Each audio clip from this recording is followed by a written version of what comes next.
Life का ना ultimate purpose है खुशी। हम अच्छी तालीम हासिल कर रहे हैं, अच्छा करियर चुन रहे हैं, हमें अच्छी जॉब चाहिए, अच्छा बिज़नेस इस्टेब्लिश करना है, अच्छा रिश्ता चाहिए, अच्छा घर, अच्छी गाड़ी। ये जितने भी तरह के हम ड्रीम्स करते हैं उनको फुलफ़िल इसलिए करते हैं ताकि हम अल्टीमेटली खुश रह सकें। लेकिन होता यह है कि हम इस खुशी की तलाश में बाज़ दफ़ा इतने डिप्रेस, इतने गमगीन रहना शुरू हो जाते हैं कि जब वो गोल्स मिल भी जाएँ तब भी हमारी नेचर में वो खुशी एब्ज़ॉर्ब नहीं हो पा रही होती। हम अभी भी दुखी के दुखी होते हैं। इसकी मिसाल इस तरह से है कि हमारे कॉलेज में ना एक लड़का होता था ख़ावर वाहियात। वाहियात इसलिए क्योंकि वो बात बात पे गालियाँ दिया करता था और वो बहुत ज़्यादा मेहनती था। इनफैक्ट पूरे कॉलेज में मैं कहूँ कि शायद वो 2 घंटे 3 घंटे सोया करता था, बाकी वो सारा दिन पढ़ा करता था। लेकिन उसके टेस्ट में अगर कुछ मार्क्स कम आ जाते तो वो हमेशा ही मतलब रोता धोता और नाशुक्री का मुजाहरा करता, यार बस फ़ायदा नहीं है यार, मेहनत की है लेकिन मज़ा नहीं आ रहा, फ़लाँ ने यार 2-3 घंटे पढ़ा है, उसके इतने मार्क्स आ गए, मेरे इतने। हमेशा ही रोते धोते रहना उसकी ये फितरत थी। तो आप कह सकते हैं क्योंकि वो उस वक्त बच्चा होगा, इमेच्योर होगा फर्स्ट ईयर में, तो अब उसकी नेचर बदल चुकी होगी। नहीं, उसका MBBS में मेरिट भी बन गया सेकेंड अटैम्प्ट में, लेकिन अभी भी सुनने को यही मिला कि उसकी नेचर नहीं बदली। अभी भी वो रोता धोता रहता है और दूसरों के सामने दुखड़े रोना। देखो, दुखड़े रोने से क्या होगा कि एक बंदा फॉर्मेलिटी के लिए आपकी बात सुन लेगा, आपके दुख दर्द वगैरह सुन लेगा, ठीक है। हो सकता है आपको वो थोड़ी सिंपैथी भी शो कर दे, यार आपके साथ बहुत बुरा हुआ, ब्ला ब्ला ब्ला। लेकिन अगर आप इसी चीज़ को ना रेपिटेशन करना शुरू हो जाओगे, बार बार उसको अपने दुखड़े सुनाओगे, अपने जो भी आपकी लाइफ में सैड मोमेंट्स चल रहे हैं वो बताना शुरू हो जाओगे, तो वो अल्टीमेटली बोर हो जाएगा, ठीक है। अब वो उस कहेगा ये तो है ही ऐसा, ये तो इसने तो रोते ही रहना है हमेशा लाइफ में। और कहीं ना कहीं सबकॉन्शियसली ये आपकी नेचर में इस तरह से ये चीज़ इंस्टॉल हो जाती है कि लाइफ में आगे जाकर भी आप जब सक्सेसफुल होते हो, जब गोल्स हासिल करते हो, ठीक है, तब भी आप खुश नहीं होते। इनफैक्ट आपके चेहरे से खुशी टपकती नहीं है, ये बात। तो इसको ओवरकम करने के लिए आपको ना लाइफ में नॉन सीरियस रहना चाहिए, खुश रहना चाहिए। स्टडीज़ की बात नहीं कर रहा, स्टडीज़ में आप सीरियस रहें, वहाँ नॉन सीरियस एटीट्यूड जो है एक्सेप्टेबल नहीं है। लेकिन ओवरऑल लाइफ में ना आपको खुश रहना चाहिए, आपको सीरियस नहीं होना। लेकिन याद रखें कि आपको इतना भी नॉन सीरियस नहीं होना कि लोग आपको नॉन सीरियस लेना शुरू हो जाएँ और वो आपको मजाक के तौर पर लेना शुरू हो जाए। लेकिन बैलेंस होना चाहिए, क्योंकि इसी के बरक्स ना हमारी क्लास के अंदर ही दूसरा क्लासमेट था जो कि मतलब बात बात पर हंसा करता था। हालांकि वो भी स्टडीज़ में काफ़ी अच्छा था, लेकिन वो बात बात पर हंसा करता था। कोई भी एक सीरियस बात हुई है तो उसने आगे से हुआ है इस तरह से हंसना है कि पूरी क्लास हंस पड़ती थी। तो इस कदर भी आपने ज़्यादा नॉन सीरियस नहीं होना कि लोग आपका फिर मजाक उड़ाना शुरू हो जाए। तो एक बैलेंस होना चाहिए लाइफ में, आपको थोड़ा नॉन सीरियस होना चाहिए, थोड़ा खुश रहना चाहिए। इस व्लॉग में आपको इन दोनों पसंद का जिक्र बारहा देखने को मिलेगा। एक तो वो ख़ावर वाहियात जो कि बात बात पर नाशुक्री का मुजाहरा करता हुआ, बस यार फ़ायदा नहीं है यार, इस तरह से हर वक्त रोते धोते रहना। इसके बरक्स वो एक नॉन सीरियस बंदा जो कि बात बात पर हंस पड़ता हुआ है और इस तरह से कि दूसरों को हंसाने की कोशिश करना। तो ये वीडियोस मैंने क्यों रिकॉर्ड की, इनका पर्पज़ तो मुझे नहीं पता, बस मैंने एक शौक़ के तौर पर रिकॉर्ड किए। नवंबर 2023 से मार्च 2024 तक के टाइम पीरियड में जितने भी इंसिडेंट में मैं वीडियोस शूट कर सकता था वो मैंने शूट की। अब उनको एडिट करके आपके सामने प्रेजेंट करूँगा, क्योंकि मुझे पता है कि मेजॉरिटी ऑफ स्टूडेंट जो हैं यहाँ पर ACA और ACCA के हैं और हो सकता है उनको एग्ज़ाम के स्ट्रेस से, एग्ज़ाम एंजाइटी से थोड़ा रिलीफ देने के लिए ये वीडियो काफ़ी होगी और हो सकता है आपको थोड़ी फ़नी भी लगे। और खुश रहें और खुशियाँ बखे रहें।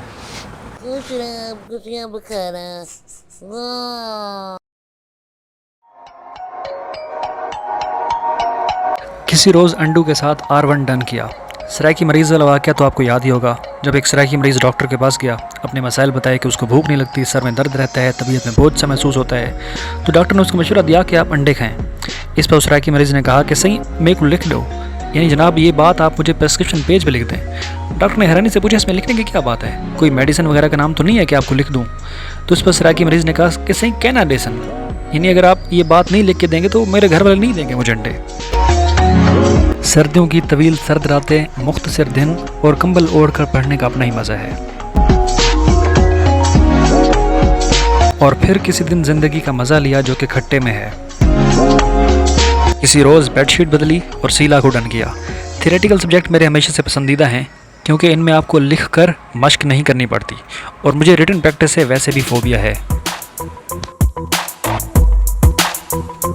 मोबाइल पर काउंटडाउन लगाकर पुशअप्स डन किए। Financial accounting and reporting 1 theory with Kurkure कमाल। और फिर किसी रोज अंडे वाला बर्गर डन किया। मुझे अंडे वाला बर्गर।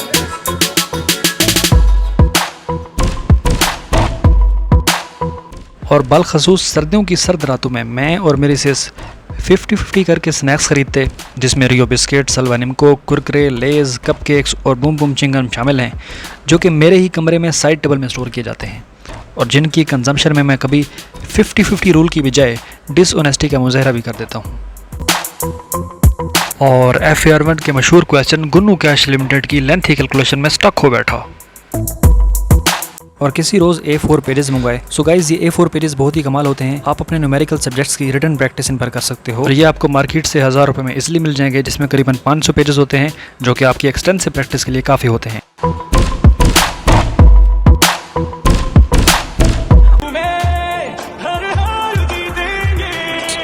उसकी बातों से मोटिवेट हुआ, डिप्रेशन को बाय बाय करके CM में भड़काने बैठ गया।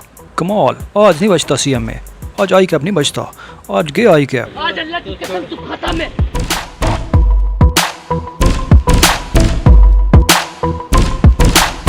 सर्दियों में हीटर के आगे बैठकर लेक्चर लेना, जबकि उसकी गर्म शुआएं आपके चेहरे पर पड़ रही हों, ये दुनिया की सबसे खूबसूरत फीलिंग्स में से एक होती है। और किसी रात R1 के सवालों की मशक करते हुए अपने दोस्त शिराज से बातें करने लगा, जिसकी वजह से तवज्जो मुंतशिर हुई और उस बगलोल के साथ 2 घंटे बातों में ही निकल गए। फिर अचानक से मुझे याद आया कि मुझे तो मशक करनी है, इसलिए उसको कहा कि अब तू निकल, और दोबारा से मशक करने लगा। और किसी रात अपने दोस्त की भरपूर फरमाइश पर घर से बाहर निकला और जिंगा डन किया, और फिर कभी गर्म कोट पहनकर CM में डन किया, और फिर एक दिन घर पे ही पुलाव डन किया। अगरचे मैं बिरयानी का मद्दाह हूँ, बीफ पुलाव भी गनीमत से कम नहीं था। और किसी दिन फिर से डिप्रेशन ने आ घेरा, तो सोचा कि कुछ नफल अदा कर लेने चाहिए, क्योंकि अल्लाह ताला फरमाते हैं, और सुन रखो कि अल्लाह की याद से ही दिल आराम पाती है। और अगर सच बताऊं तो बाद अज़ा मैं पुरसकून हो भी गया था। और बिल आखिर मार्च का महीना आ गया। नहीं, वो अयाम आ ही गए जिनके लिए पूरे 6 महीने मेहनत और मुशक्क़त की थी, और मैं अपने दोस्त शिराज के हॉस्टल तक पहुंचने के लिए गामज़न हुआ। ये है सरज़मीन औलिया मुल्तान के मेट्रो स्टेशन के मनाजिर। हमको जन्नत से मुल्तान नज़र आएगा। मेट्रो बस के बाहर के मनाजिर, ये मेट्रो बस के अंदर के मनाजिर। रश तो बिल्कुल भी नहीं था, आप देख सकते हो तमाम सीटें खाली पड़ी हैं, लेकिन फिर भी मुझे खड़े होकर ही ट्रैवल करना पड़ा। दूसरे मेट्रो स्टेशन जा पहुंचा, वहां से शिराज के हॉस्टल की तरफ रवाना हुआ। रास्ते में हारिस बर्गर पॉइंट भी नज़र आया, जहां अक्सर शिराज और मैं अंडे वाला बर्गर डन करने आते थे। मुझे अंडे वाला बर्गर। ये है मेरा दोस्त शिराज, जो कि हमेशा खावर व हयात और शहजाद घी की नकलें उतारता रहता है। मेरी दाढ़ी बढ़ चुकी थी, बाल बिखर चुके थे। एक ऐसा आशिक जो अपने महबूब के इश्क में जंगलों बेयाबानों का रुख करता है और अपने सर में मट्टी डाल लेता है।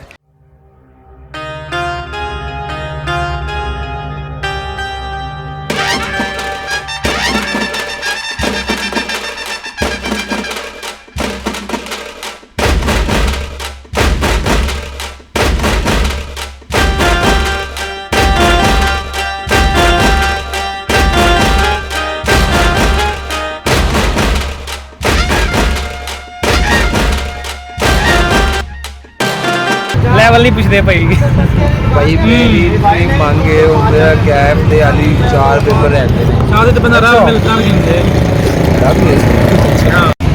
पैर भाई 2 दिन है, 2 पेपर खत्म करके निकाल के थानू की जे लग रहा है ना पूछो भाई। क्यों भाई? क्यों आई क्या बड़ा साले में पड़ी यार? तुसी तो आग देनो मेरे 8 MCQ ठीक है, 40 नंबर का पेपर भी ठीक है। अच्छा थैंक यू भाई, थैंक यू भाई।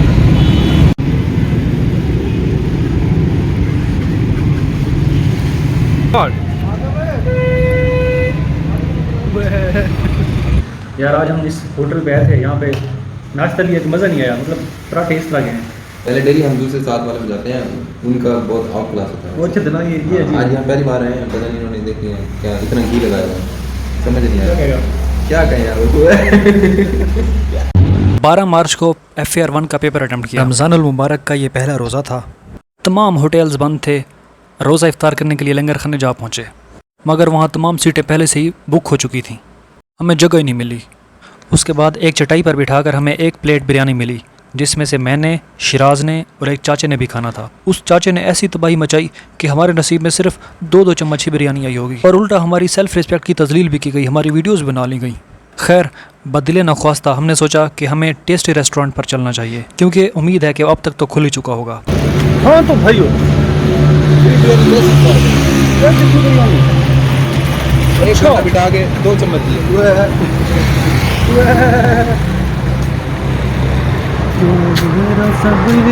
हो गया तू दे दिया तेरा सरमाया फ्रंट कैमरा करना। फ्रंट अच्छी नहीं है ना, इधर एस्थेटिक लुक आ रही है, देख चेक कर एस्थेटिक लुक को कटर भाई। और हमारी खुशबख्ती ये है कि वो टेस्टी रेस्टोरेंट खुल भी चुका था। Not shaking, anti shaking, lock done, anti shaking done.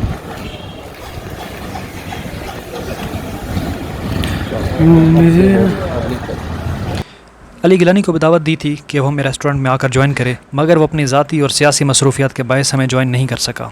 चल अंदर चल। पेपर क्यों होया फेयर वंदा यार पेपर नहीं पूछते होंगे। तुम्हारी तो फर्स्ट अटेम्प्ट सी ना? हाँ मेरी तो फर्स्ट टाइम थी, लेकिन मैं मांगती 4 टाइम थी। उनका आज फेल है। और फिर बज गई है, फिर बाजी मेरा तुसी बच जाओगे यार। यार वैसे मैं तो कहता हूँ फायदा नहीं है ये करने का ना। ठीक है पान। इस रेस्टोरेंट की बिरयानी मेरी सबसे फेवरेट बिरयानी है, जिसको ये रेस्टोरेंट वाले डबल डेकर बिरयानी कहते हैं, मगर शायर अली गिलानी ने इसका नाम बिगाड़ कर डबल ट्रैक्टर बिरयानी रख दिया। गया वफा का। उसको डन कर।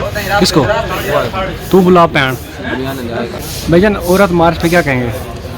ਅਸੀਂ ਕਹਿੰਦੇ ਆ ਕਿ ਜਿਹੜੇ ਔਰਤਾਂ ਕਹਿੰਦੀਆਂ ਨੇ ਕਿ ਸਾਡਾ ਜਿਸਮ ਸਾਡੀ ਮਰਜ਼ੀ, अच्छा ਉਹਨਾਂ ਨੂੰ ਅਸੀਂ ਇਹ ਕਹਿਣਾ ਚਾਹੁੰਦੇ ਹਾਂ ਕਿ ਮਰਦਾਂ ਦਾ ਜਿਸਮ ਨਹੀਂ, ਮਰਦਾਂ ਦੀ ਮਰਜ਼ੀ, ਉਹ ਜਾਏ ਜਿਸ पे चढ़े चढ़े। Thank you pan. कमाल आ रही है। क्या कर रहे हैं, क्या खाने आए हो इधर? यहाँ पे डबल ट्रैक्टर बिरयानी खाने। ट्रैक्टर बिरयानी कौन सी होती है? एक single biryani, double biryani, double tractor biryani. अच्छा double decker tractor. Double tractor. कमाल। एक aromatic, delicious, juicy, tender, perfectly spiced biryani आ चुकी थी। मैं भी ओपन करता हूँ ट्रैक्टर। क्या करा शाल भाई? ट्रैक्टर खा लिया। अच्छा आपने खा लिया ट्रैक्टर, वो नहीं निकाल। हमने उस double decker biryani, mistakenly known as double tractor biryani को डन किया। रेस्टोरेंट से बाहर निकले।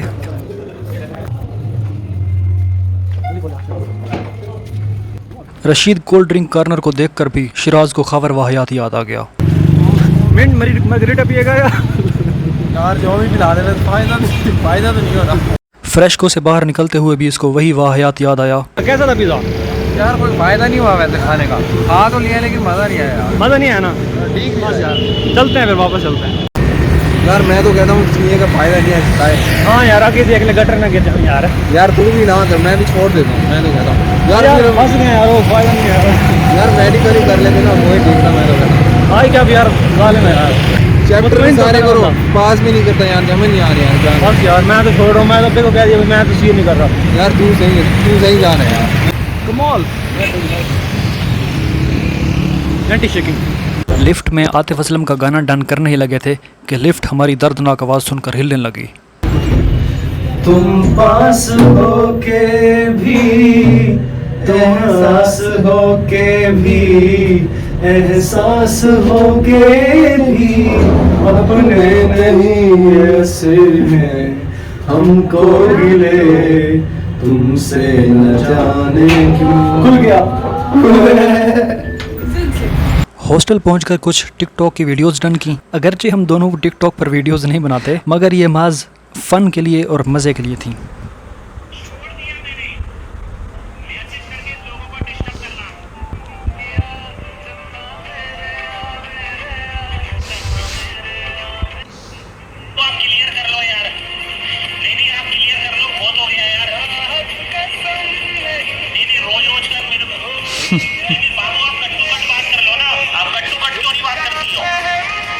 मैंने सुबह एक मूवी थी सनी देओल और SR के शाहरुख खान की, तो उसमें एक डायलॉग बोलता है वो शाहरुख खान, तो उसकी टिकटॉक बनाई थी इसने।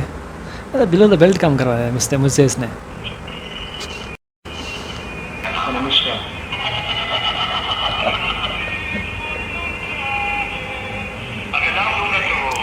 नाम लूँगा तो बदनाम हो जाएगी।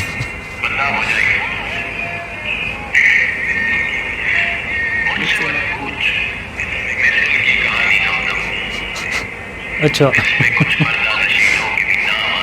अच्छा, इसने मुझसे बिलो द बेल्ट काम करवाया। सुनील शेट्टी की एक मूवी का टिकटॉक बनवाई। तुम कहीं नहीं हो।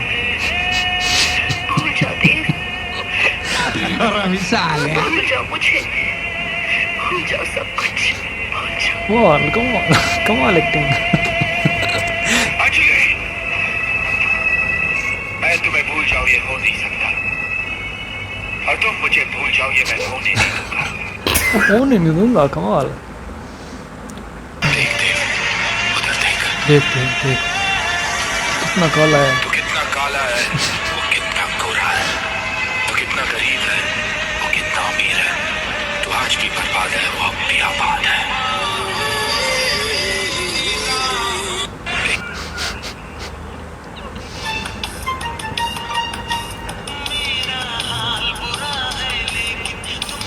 अब इसने मेरी कॉपी करके इसी को दोबारा से रीमेक किया है। सीरियस होकर बैठे हैं रोमांटिक सॉन्ग में।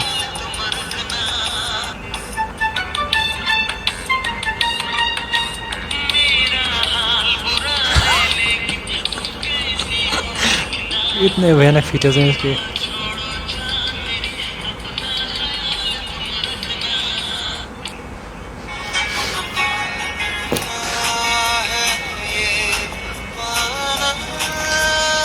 बिलो स्टैंडर्ड में से काम करवाता रहता है मुझे।